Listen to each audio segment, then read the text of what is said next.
Bonjour à tous. L'intérêt des équipes d'Action Logement pour le partenariat, c'est à la fois l'intérêt des bailleurs du groupe Action Logement et puis celle du réservataire Action Logement Service. Donc, nos filiales d'Action Logement qui sont sur le territoire du CREA Ouest, Espacil Habitat, la Nandaise d'Habitation, Podelia, la Rance, qui gère près de 67 000 logements sur ce territoire, participent aux travaux du CREA Ouest sur la Bretagne, sur les Pays de la Loire, et ils partagent les actions menées par l'association sur ces territoires. Et puis, donc, ils sont partie prenante de l'ensemble des outils qui sont développés et des démarches développées par le CREA Ouest, et notamment l'outil EmoWeb, qui est un outil de gestion commune de la demande de logement social. Et le partenaire réservataire Action Logement Service, c'est également un partenaire de très longue date du CREA Ouest. Action Logement Service a pour, je dirais, raison d'être de faciliter le logement pour favoriser l'emploi. Ça, c'est la raison d'être d'Action Logement Groupe, mais aussi de l'action d'Action Logement Service. Et notre direction régionale est présente au conseil d'administration.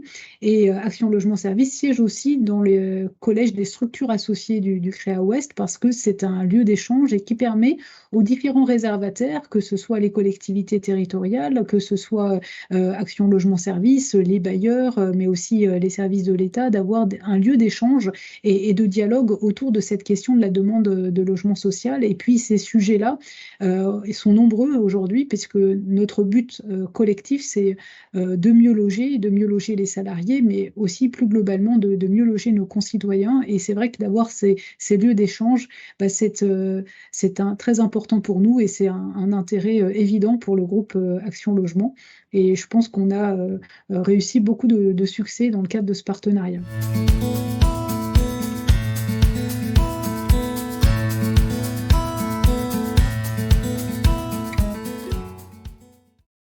Alors, on a travaillé ensemble sur cette interface Aline et EmoWeb. Je vais revenir un petit peu en arrière, puisque ça date, les premiers échanges datent de 2020. Avant même la mise en place de l'outil Aline, on a eu un dialogue ensemble pour chercher à développer les plus grandes synergies entre Aline et EmoWeb, au service, bien sûr, toujours, je dirais, d'une meilleure gestion de la demande des logements. Aline, on l'a développé pour, je dirais, pouvoir rendre plus visible l'offre de logements sociaux pour les salariés et pour les entreprises qui emploient ces salariés. Et donc, on s'est rapproché à l'époque du CREA Ouest en se disant qu'une connexion entre les deux systèmes serait vraiment vertueuse. Et il y a eu un certain nombre de travaux préparatoires, et Aline a été déployée à l'été 2020, et la convention avec le CREA Ouest a été signée dès 2021, avec un certain nombre de développements qui ont été faits. On était parti, je dirais, sur vraiment un plan de travail structuré et commun dans le déploiement et d'Aline et de ses interfaces. Et ça a permis, je dirais, ce travail collaboratif de réussir ce défi, puisqu'Aline était déjà un défi, une nouvelle façon, je dirais, d'aborder quelque part, c'est le logement choisi qu'on est en train d'aborder à travers Aline. Et puis, on a la chance d'avoir ce fichier de la demande partagée. Et donc, il y avait un avantage certain à lier les deux systèmes, puisque pour le demandeur, c'est vraiment gagnant. Le demandeur, en fait, il va faire sa demande de logement social avec un outil, et puis il n'a pas besoin de ressaisir ces données quand il va aller rechercher un logement qui est proposé par Action Logement Service sur Aline. Donc, on a facilité quelque part et le dossier de candidature et puis la recherche de logement pour les candidats salariés. Donc ça, c'est très positif.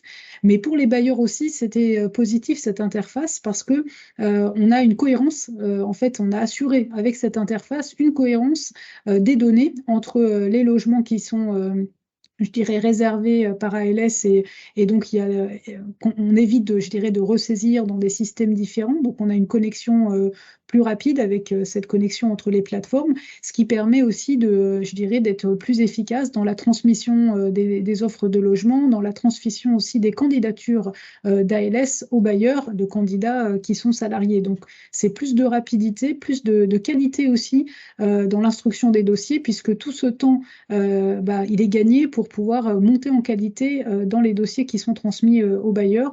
Et je pense que c'est ça qu'on a recherché.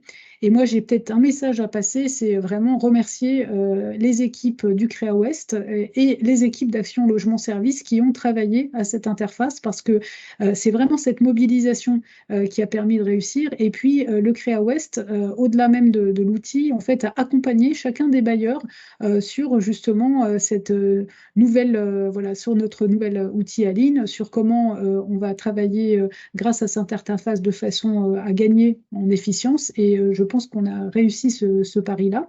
Aujourd'hui, on recense, nous, en termes de demandes actives sur Aline, un peu plus de 18 000 demandeurs en Bretagne et presque 37 000 demandes actives en Pays de la Loire. Donc, ça montre aussi, je dirais, le succès d'Aline et de la demande de logement pour les salariés. Après, je dirais, on ne mésestime pas la pression qu'il y a, puisque à côté, on sait bien que dans les régions, aussi bien Bretagne que Pays de la Loire, il y a une forte croissance de la demande de logement social. Et donc maintenant, il va falloir aussi qu'on l'accompagne par de l'offre. Donc ça, c'est aussi, je dirais, un combat commun entre Action Logement et l'ensemble des bailleurs sociaux. Et ce qu'on voit aussi, c'est que cette plateforme, elle est vraiment utilisée, de plus en plus utilisée, puisqu'on a davantage d'offres qui arrivent en 2022 qu'en 2021 avec son déploiement. Donc, je pense qu'on peut dire que c'est un succès collectif au service des demandeurs de logements sociaux et au service aussi des bailleurs sociaux.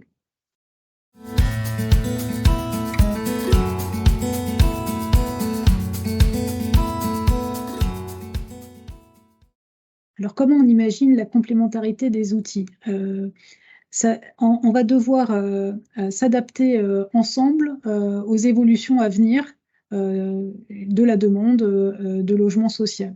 On a déjà beaucoup fait évoluer les choses ensemble, mais c'est vrai que nos outils, ils doivent s'adapter, et donc ce partenariat va permettre qu'ils s'adaptent dans le même tempo. Ce que j'imagine, en tout cas, dans les choses qu'on pourrait faire déjà, je dirais à court terme, c'est que cet alliage ou cette interface qu'on a mis en place, ça va nous permettre de peut-être un peu mieux qualifier la demande aussi de la demande des salariés qui sont en demande de logement.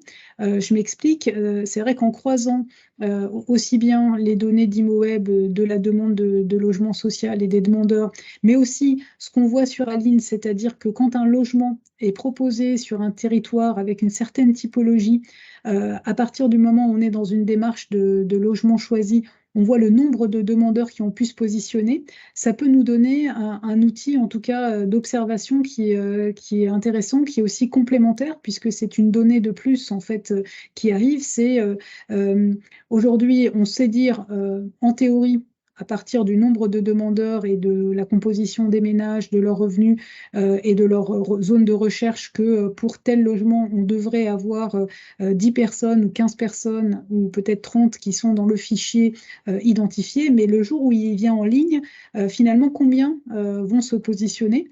Donc, en tout cas, sur les demandeurs salariés, cette donnée, maintenant, elle est utilisable. Donc, on pourrait aller un peu plus loin dans l'observation de la demande ensemble. Et je pense que ça, c'est un chantier intéressant. Et deuxième volet qui est aussi dans les tuyaux, c'est une version qui est enrichie de la connexion ImoWeb Aline, qui va nous permettre aussi d'avoir une gestion optimisée des photos. Et là, ça permet aussi de valoriser ces logements-là auprès des demandeurs. Et puis, pour d'avoir une plus grande efficacité, ou en voyant un peu plus quel est le logement, d'arriver à avoir des demandeurs qui sont vraiment intéressés, et donc moins, je dirais, de demandeurs qui risquent, après visite, par exemple, de renoncer à candidater au logement en question. Donc, je pense que là aussi, ça va être intéressant, cette évolution, cette complémentarité de nos outils et du partenariat. Et ensuite, il y a l'avenir, j'allais dire, et il y a des grands sujets voilà, qui sont devant nous. La complémentarité opérationnelle, c'est une évidence, je dirais, pour pouvoir avoir la gestion en flux demain, qui va être le nouveau mode de gestion des attributions de logements sociaux. Donc, nos outils vont devoir s'adapter à cette nouvelle gestion, et ça, on va le faire ensemble, et ce sera voilà, aussi un apport qu'on pourra apporter collectivement. Il y a des questions autour de la cotation de la demande qu'on est en train de décliner et qu'on prend en compte aussi bien dans l'outil Aline que dans les outils, je dirais, de la demande qui nous permettent de mettre en place ces cotations. Donc, c'est aussi un gage de fiabilité vis-à-vis des demandeurs, de pouvoir les accompagner et puis avoir de façon lisible une explication sur ces cotations.